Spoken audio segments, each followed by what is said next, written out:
রমজান পূর্বে কি কি আমরা প্রস্তুতি গ্রহণ করতে পারি রমজানের পূর্বে, এটা হাদিস থেকে কোরআন থেকে জানার দরকারটা আছে না নাই? নাম্বার ওয়ান, যেহেতু সামনে রমজান আসছে, আমার মায়েরা, আমার বোনেরা, আমার যুবকেরা, আমার আব্বা জানেরা, আমার থেকে কয়েকটা আমল শিখে নেন। রমজান আসার পূর্বে এই আমলগুলো করবেন এবং যে প্রিপারেশনগুলো বলে দিব এগুলো নিবেন। রাজি আছেন তো ইনশাআল্লাহ? রমজান যেহেতু সামনে আসছে, আসন্ন রমজান, আমরা সবাই রমজানের পূর্বে বেশি বেশি ইস্তিগফার পাঠ করব। নাম্বার ওয়ান, সকলেই পড়েন আস্তাগফিরুল্লাহ।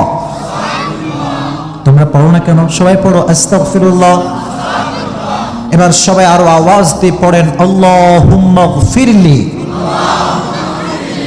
আয় রব, তুমি আমাদের জীবনের সমস্ত গুনাহ খাতাকে মাফ করে দাও। পড়েন আমিন। নাম্বার ওয়ান, বেশি বেশি ইস্তিগফার রমজানের পূর্বে আমরা পড়বো তো ইনশাআল্লাহ।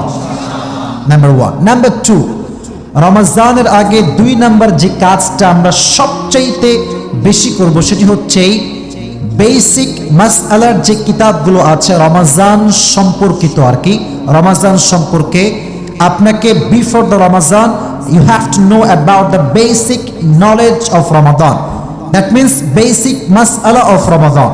রমজানে কোন কোন কারণে রোজা ভেঙে যায়, কোন কোন কারণে রোজা মাকরুহ হয়ে যায়, কোনটার বিধান হালাল, কোনটার বিধান হারাম, অ্যাজ এ মুসলিম প্রত্যেকটা মুসলমানের জানার দরকারটা আছে না নাই? রমজানের প্রাথমিক মাসআলাগুলো নিয়ে যুবক ভাইরা পড়াশোনা করবা। রাজি আছে তো ইনশাআল্লাহ? 2 নাম্বার। 3 নাম্বার, রমজানের পূর্বে আমরা যে কাজটা করব সেটা হচ্ছে বিগত রমজানে আমরা কি কি কাজ ভুল করেছি আমরা ডায়েরি নিয়ে বসবো। এই যে রমজান সামনে আসছে, রমজানের পূর্বেই সবাই একটা ডায়েরি নেবেন। কি নেবেন?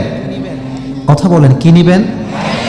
ডায়েরি নিয়ে লিখবেন যে গত রমজান মাসে আমি কোরআন তেলাওয়াত কেন করতে পারিনি, আমি তারাবির নামাজ ঠিকঠাক কেন পড়তে পারি নাই, আমি আব্বা আম্মার খেদমত কেন করতে পারি নাই, আমি কোন কোন কাজ হারাম করেছি, কেন করেছি, কোন সময় করেছি, ওইটাকে জাস্টিফাই করবেন এবং মনে মনে নিয়ত করবেন গতবার যে মিস্টেক করেছি আমি এই বছরে এই মিস্টেকটা করা যাবে।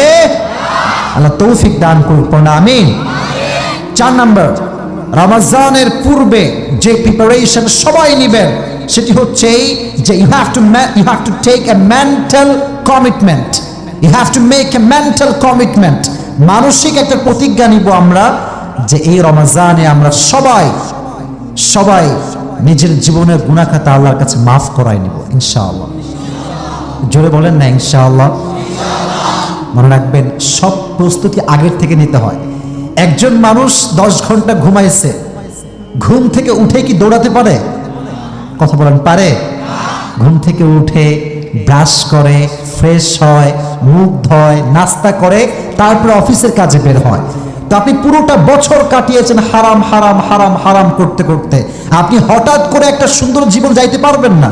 এজন্য যতটুকু পারা যায়, 7-8 দিন বাকি আছে, 10 দিন বাকি আছে, আমরা যতটুকু পারা যায় সর্বোচ্চ ভালোভাবে আমরা প্রিপারেশন নিব ইনশাআল্লাহ।